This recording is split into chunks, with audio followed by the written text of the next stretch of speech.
باللہ من الشیطان الرجیم بسم اللہ الرحمن الرحیم وما ارسلناک الا رحمۃ للعالمین۔ اللہ پاک نے ہمارے نبی کو مکمل طور پر ہر چیز سے نوازا تھا اور آپ کے اندر ظاہری باطنی کسی قسم کی کوئی کمی نہیں۔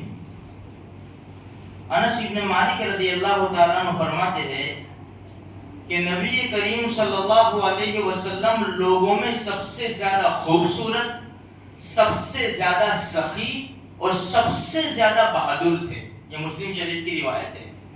پھر آگے فرماتے ہیں کہ ایک مرتبہ مدینہ منورہ میں رات کے وقت ایک آواز آئی، لوگ گھبرا گئے، مدینہ والے گھبرا گئے اور سب اٹھے، جمع ہوئے، چلو اس آواز کی طرف چلتے ہیں۔ تو سب صحابہ جو بھی جمع ہوئے تھے وہ سب چلے اس آواز کی طرف۔ جب تھوڑی دور چلے تو اللہ کے رسول کو آتے ہوئے دیکھا۔ ہمارے نبی حضرت طلحہ کے گھوڑے پر سوار تھے اور گردن میں تلوار لٹکائی ہوئی تھی۔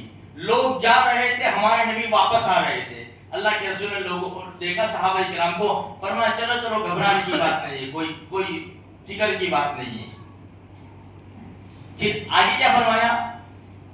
اس گھوڑے کو تو ہم نے تیز رفتاری میں سمندر کی طرف پایا، گویا یہ تو دریا ہے۔ اس سے پہلے ایک گھوڑا سست تھا، تیز دوڑتا نہیں تھا۔ جیسے اللہ کے رسول صلی اللہ علیہ وسلم کی یعنی اس میں آیا تو اللہ پاک نے اس کو تیز رفتار بنا دیا۔ اور اس حدیث میں یہ بھی ہے کہ گھوڑے کی پیٹھ ننگی تھی، تو اس سے پتا چلا اللہ کے رسول کتنے تیز گئے ہوں گے۔ جیسے آواز آئی، دیکھو اس کو کہتے ہیں لیڈر، ایسے لیڈر ہونے چاہیے جو ایسا نہیں کہ بھائی اپنی کرسی پر بیٹھ کر، آفس میں بیٹھ کر چلو جاؤ یہ کرو، آپ وہاں جاؤ، دیکھو کہاں سے آواز آئی، یہ نہیں۔ اللہ کے رسول کتنی فاسٹ گئے ہوں گے، کتنا تیز گئے ہوں گے۔ جیسے آواز آئی ایسے گھوڑے کی پیٹھ کے اوپر سوار ہوئے بغیر کجاوے کے اور گئے، اور جا کر واپس بھی آ گئے۔ صحابہ کرام تو ابھی جا رہے تھے۔ تو میرے بھائیو دیکھو، اللہ پاک نے جس کو جو صلاحیت دی ہے نا، وہ صلاحیت اور استعداد لوگوں کے اندر کام آنی چاہیے۔ جو بھی خالی اپنی فیملی میں اپنی صلاحیت خلاص مت کر دو، اس کو استعمال نہ کرو، بلکہ مخلوق کے اندر اللہ نے جو بھی صلاحیت دی ہے، جس لائن کی مخلوق کو ضرورت ہے، کود پڑو۔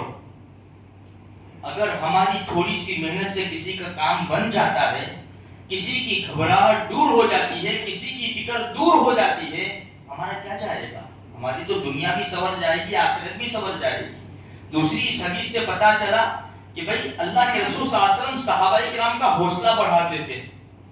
ہمارے نبی صحابہ کرام کی تعریف کرتے تھے، یہاں تک کہ اللہ کے رسول کے اوپر تو وحی اترتی تھی، پھر بھی کسی کام کے لیے صحابہ سے مشورہ کرتے تھے۔ حالانکہ یوں دیکھا جائے تو اللہ کے رسول کو مشورے کی ضرورت نہیں ہے، ڈائریکٹ وحی، لیکن قرآن نے کہا وَشَاوِرْهُمْ فِي الْأَمْرِ، ان کا حوصلہ بڑھانا ہے۔